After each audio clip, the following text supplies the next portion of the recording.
Alright, तो चलिए सबसे पहले बाजार का मूड और हफ्ते की शुरुआत जैसे हमने होती हुई देखी है। अब आपके पोर्टफोलियो के लिए क्या क्या ट्रिगर्स हैं, क्या क्या फैक्टर्स हैं जो आपको कंसिडर करने चाहिए, जानते हैं। Mihir Vora, CIO trust mutual fund के मेरे साथ जुड़ गए हैं। जाना माना बाजार का एक नाम भी है, निवेश के जगत का नाम भी है। मिहिर, गुड इवनिंग, बहुत बहुत स्वागत है आपका हमारी इस पेशकश में। और देखिए, मार्केट्स में हमने जोश देखा क्लियरली, जो पॉलिसी ने फूका है, लेकिन अब सवाल यहाँ पर ये उठता है कि जो जोश हमें दिखाई दे रहा है, क्या उसको सस्टेनेबल बुल रन की तरह हमें देखना चाहिए, या अब जो पूरा मूड है, माहौल है, वो काफ़ी सेंटिमेंट ड्रिवन होगा बाजार के लिहाज से। नमस्कार Kavita ji, always a pleasure, thanks for having me on your show. देखिए, ये बुल रन जो है काफी हद तक fundamentals as well as liquidity से फ्यूल्ड है। ग्लोबली आप देखें तो जो यूएस की जीडीपी ग्रोथ आ रही है, उसमें अपवर्ड रिविजन देखे जा रहे हैं, which means that the US economy is doing better than expected. India में आरबीआई ने जो जिस तरह से स्टेटमेंट दिए हैं, उस तरह से बहुत क्लियरली दिख रहा है कि उनको इन्फ्लेशन की अभी चिंता बिल्कुल नहीं है। इन्फ्लेशन जो एक्सपेक्टेशन है इंडिया में, वो नीचे जा रहे हैं। दूसरा, आरबीआई ने ये भी कहा है कि जो ग्रोथ हो रही है अच्छी हो रही है, लेकिन अभी भी वो सेटिस्फाइड नहीं है, बिकॉज ये एस्पिरेशनल हमारा जो ग्रोथ है 8% का, वो लेवल पे नहीं है ग्रोथ। सो फाइनेंशियल ईयर 25-26 का जो ग्रोथ एस्टिमेट्स आरबीआई ने जो एस्टिमेट किया है 6.5% का, वो अच्छा है। In fact compare to the rest of the world देखे तो बहुत ही अच्छा है। चाइना 4.5 पे है, यूएस 2 पे है, यूरोप 1% पे है। ओवरऑल ग्लोबल जो जीडीपी ग्रोथ है वो 3% पे है। इंडिया 6.5 बहुत अच्छा लगता है, लेकिन हमारी एस्पिरेशन है वो अभी भी बहुत ज्यादा है। तो जो सिचुएशन में अगर इन्फ्लेशन कंट्रोल में है, ग्लोबल माहौल ठीक है, इनफैक्ट ग्लोबली भी जो प्रेशर आ रहा है सेंट्रल बैंक्स पे, वो ईजिंग का ही आ रहा है, लिक्विडिटी ईजिंग का ही आ रहा है, रेट कट का ही आ रहा है। ये वीक जो पिछला वीक गया, जो फ्राइडे का, उसमें यूरोपियन सेंट्रल बैंक्स ने भी 25 बेसिस पॉइंट से रेट काटे हैं। प्रेसिडेंट ट्रम्प के आप स्टेटमेंट देखें तो वो बहुत ही ज्यादा प्रेशर डाल रहे हैं फेडरल रिजर्व पे कि आप और भी ईज करो।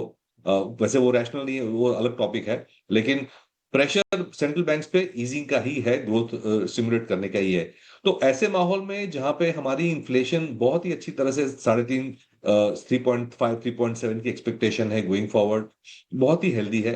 तो ये माहौल में जब लीवे है हमारे पास, जब करेंसी स्टेबल है, एक्सटर्नल सिचुएशन अच्छी है, डेट टू जीडीपी हमारा अच्छा है, तो ये माहौल में सारे टूल्स यूज करके ग्रोथ स्टिमुलस करने का जो अटेम्प्ट किया है, वो मेरे ख्याल से बहुत ही अच्छा किया है आरबीआई ने।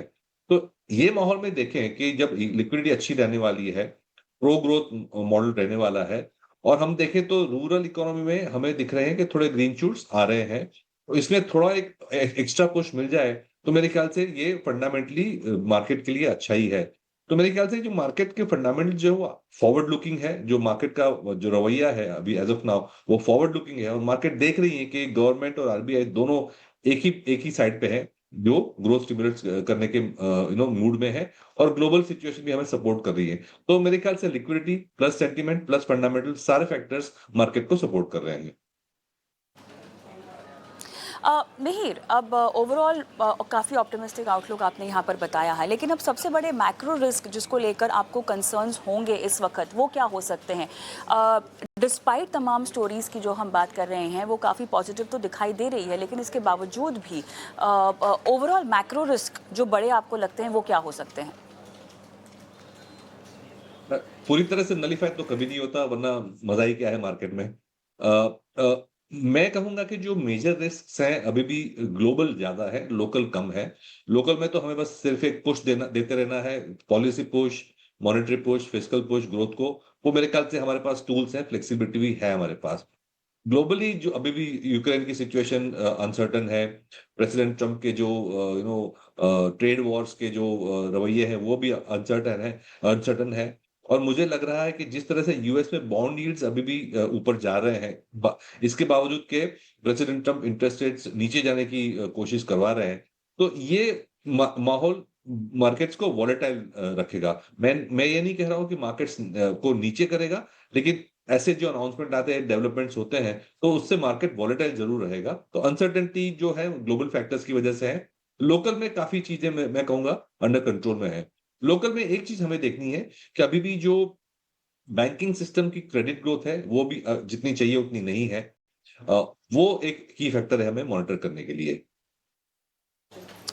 चलिए अब थोड़ा सा सेक्टर स्पेसिफिक की ओर भी हम लेके जाते हैं। ओवरऑल हमने पॉलिसी और उसके इम्पैक्ट पे तो बात कर ली है, लेकिन अब जिस तरह से बाजार पोजीशन है, यहाँ से कौन से सेक्टर्स आपको बेस्ट पोजीशन दिखाई दे रहे हैं? जिस तरह की पॉलिसी आई है, ऑब्वियसली रेट सेंसिटिव सेक्टर्स यहाँ पे लीड करते हुए हमें दिखाई दे रहे हैं, लेकिन उसके बावजूद भी हमें कितनी एक्सपेक्टेशन इनके लीड करने की भी रखनी चाहिए भैया?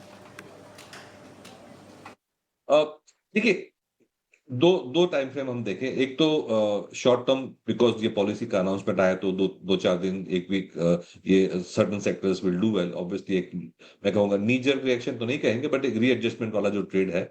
और दूसरा जो है हम देखेंगे जो लॉन्गर टर्म जो फैक्टर्स है। तो शॉर्ट टर्म में तो डेफिनेटली जो रेट सेंसिटिव है, जैसे कि बैंक्स हैं, एनबीएफसीज हैं, जहां पे बोरोइंग कॉस्ट कम होने की उम्मीद है, वहां पे इमीडिएट जो रिएक्शन हमने देखा वो शायद थोड़े दिन और भी दिखे। खास करके मैं कहूंगा कि बैंक से ज्यादा एनबीएफसीज को ज्यादा फायदा होगा, क्योंकि यो काफी सारी जो एनबीएफसीज जो नॉन होम लोन लिंक्ड होती है, उनके जो लेंडिंग रेट्स होते हैं इंक्लूडिंग क्रेडिट कार्ड वगैरह, उनके लेंडिंग रेट्स मोर और लेस फिक्स्ड होते हैं। और बोरिंग जो अगर कॉस्ट हम नीचे करें जैसे कि रेट कट से होता है, तो इमीडिएट फायदा ये सेगमेंट में हो सकता है। तो जो शॉर्ट टर्म में मैं देखूंगा तो शायद एनबीएफसी आउट परफॉर्म ज्यादा करे बैंक्स को, लेकिन बैंक्स को भी फायदा होगा, शायद इतना फायदा ना हो। इनफैक्ट मैंने थोड़े रिपोर्ट्स भी पढ़े हैं, तो उसमें बैंक्स की जो नेट इंटरेस्ट मार्जिन है उसमें ज्यादा फायदा नहीं होगा, क्योंकि लेंडिंग रेट भी कम होती है, डिपॉजिट रेट भी कम होती है। तो नेक्स्ट 6 8 10 महीने देखें तो कोई ज्यादा मार्जिन में बैंक्स को फायदा नहीं होगा। हाँ, रेट्स नीचे आने से अगर वॉल्यूम और डिमांड बढ़ती है तो बैंक्स को जरूर फायदा होगा, और यही उम्मीद है। तो मेरे ख्याल से एनबीएफसी और बैंक्स डेफिनेटली शॉर्ट टर्म में अच्छा करेगी। लॉन्ग टर्म में भी मैं कहूंगा कि एनबीएफसी और बैंक नेक्स्ट 1 या 2 साल का व्यू लेके हम चले तो आउट परफॉर्म कर सकती है, but that will not be because of the policy.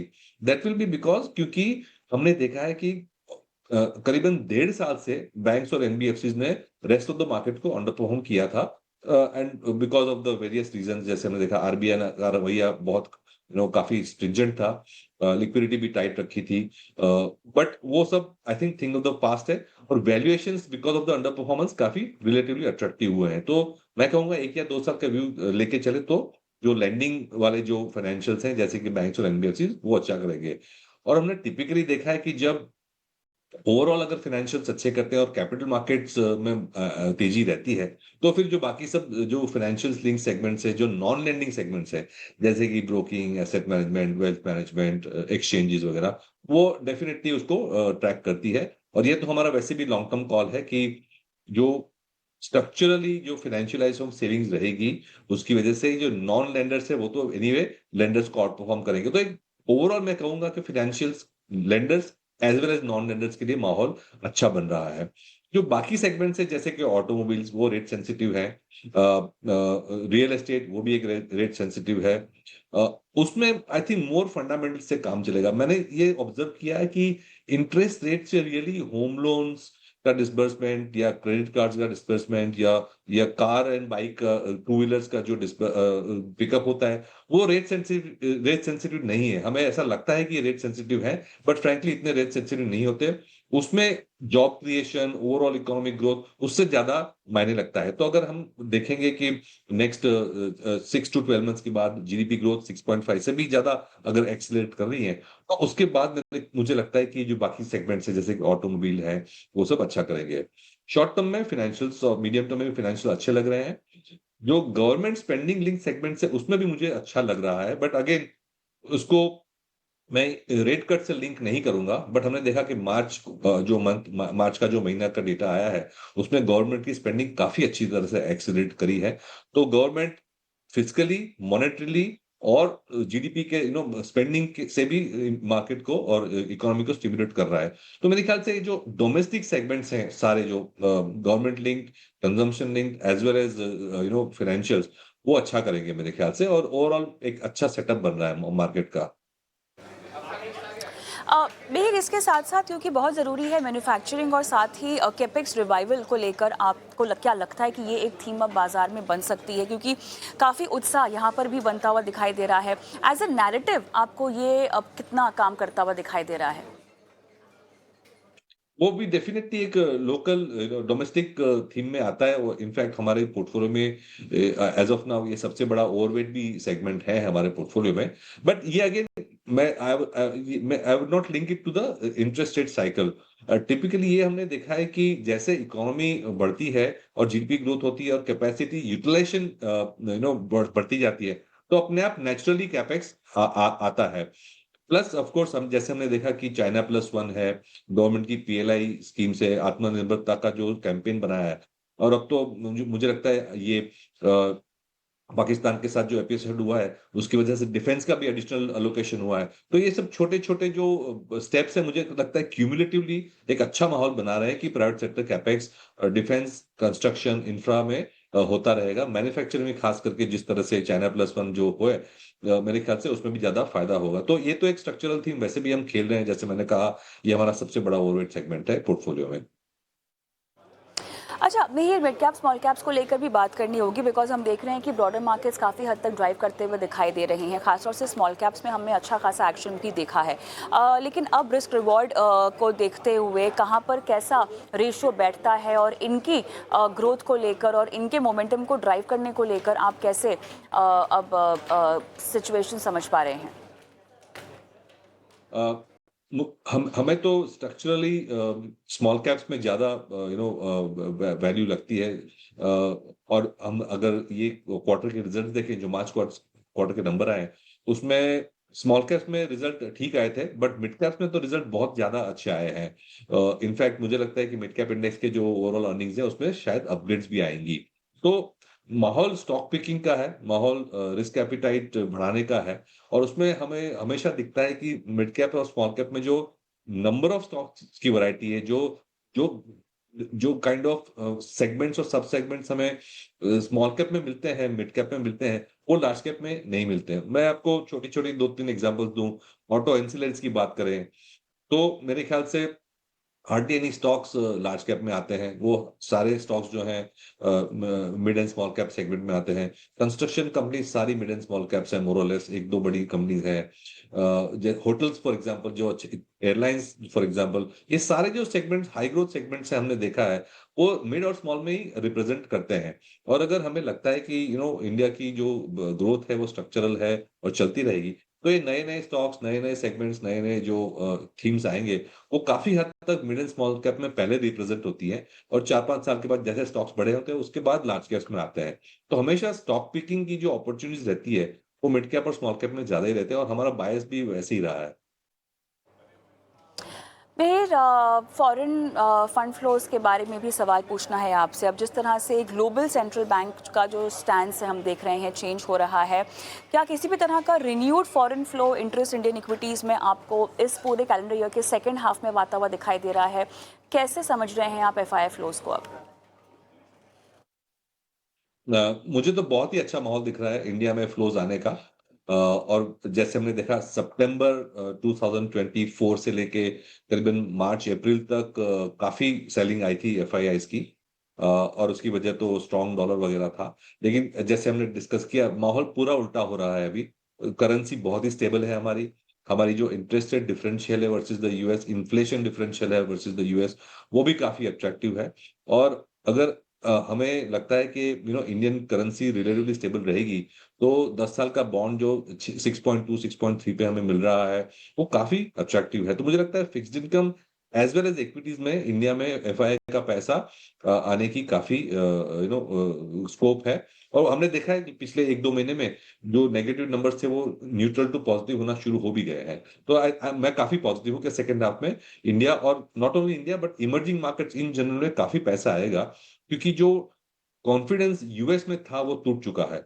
और मुझे लगता है कि पिछले 3-4 महीने में जिस तरह से इरेशनल स्टेप्स लिए गए हैं इन द यूएस, और ट्रेड वॉर ये सब करके, जो confidence in the dollar will continue to reduce. And plus most importantly, जो डेट ट्रैप में यूएस फंसते जा रहा है, क्योंकि एक तो लूज मॉनेटरी पॉलिसी रखी, लूज फिस्कल पॉलिसी भी रखी, अभी भी झगड़ा कर रहे हैं Trump versus the rest of the के फिस्कल डेफिसिट बढ़ाओ फिस्कल डेफिसिट कम करो, तो काफी अनसर्टेनिटी यूएस में है। मुझे लगता है कि एंटी डॉलर जो माहौल है उससे इंडिया और इमर्जिंग मार्केट्स को equity as well as fixed income में फायदा होगा। तो मुझे लगता है सेकंड हाफ बहुत अच्छा रहेगा हमारे लिए। चलिए अब हमने देख लिए लास्ट क्वार्टर अर्निंग्स भी आ गए हैं। अब सारा फोकस जो है नए वित्त वर्ष के पहली तिमाही के नतीजों पर होगा। क्या एक्सपेक्टेशंस रहेंगी आपकी? करंट वैल्यूएशन प्राइसिंग क्या टू मच है या ऑप्टिमिज्म उसके लिहाज से आपको कितना बढ़ता हुआ दिखाई दे रहा है? अर्निंग एक्सपेक्टेशंस अब फर्स्ट क्वार्टर से क्या होगी न्यू फाइनेंशियल ईयर की? सो ब्रॉडली मैं कहूंगा कि जो इंडेक्स लेवल पे लार्ज कैप इंडाइसेस है जैसे कि निफ्टी, उसमें करीबन 9 से 10% की अर्निंग्स ग्रोथ हम देख रहे हैं नेक्स्ट 1-2 साल के लिए। बट उसमें अपसाइड की गुंजाइश है। अगर जीडीपी 6.5 से बढ़ती है जीडीपी ग्रोथ, तो मेरे ख्याल से उसमें भी अपसाइड आ सकती है। मिड कैप इंडाइसेस और स्मॉल कैप इंडाइसेस में मुझे लगता है कि 12 to 15% की ग्रोथ आ सकती है। मिड कैप इंडेक्स में शायद और ज्यादा आ सकती है। स्मॉल कैप इंडेक्स में करीबन 12 से 15% की ग्रोथ आ सकती है, और उसमें भी मुझे लगता है कि अपसाइड पोटेंशियल है।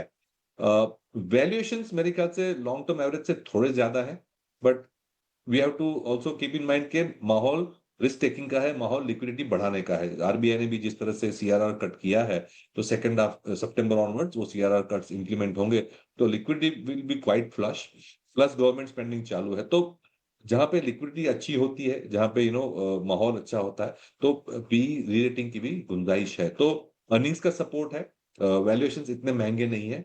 तो ओवरऑल मेरे ख्याल से mid cap as well small cap as well as large caps में इक्वेशन अच्छा बन रहा है।